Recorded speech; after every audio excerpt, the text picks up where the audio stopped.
This question, the first thing we notice is we have parentheses, so we need to use the chain rule. So our inner function is going to be this x over x minus 1.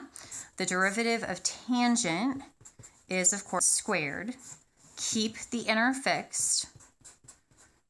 So that's our outer derivative, keeping the inner fixed. And then we have to multiply that by the derivative of x over x minus 1. Now, that is going to involve some work because there's no simplification that you can do for that. So we kind of forget about this whole outer function derivative. We just think about what this inner function's derivative is going to be. And we say to ourselves to take that derivative, we're going to have to use the quotient rule. So our top function is x, bottom function x minus 1. T prime will be 1, b prime will be 1.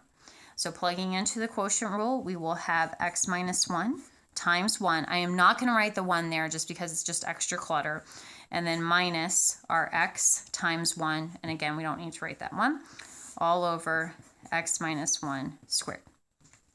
Now, remember that these parentheses cannot cancel with the denominator because of this minus sign. But what can cancel is this plus x and this minus x. Those can cross out, so that we get that the derivative of our inner is negative 1 over x minus 1 squared. So all of that work, we just kind of forget about the outer function for a quick moment, and we think about the derivative of the inner, and we get to this. Now, we've got to combine that with this derivative of the outer.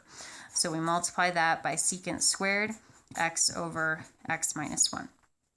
Now, as always, I encourage you to put the trig function at the end. So if you put the trig function at the end, you're looking at negative 1 x minus 1 squared times secant squared x over x minus 1. And nothing can simplify there because this argument is untouchable. We cannot go into that argument and combine it with this. So that would be our final answer for the derivative.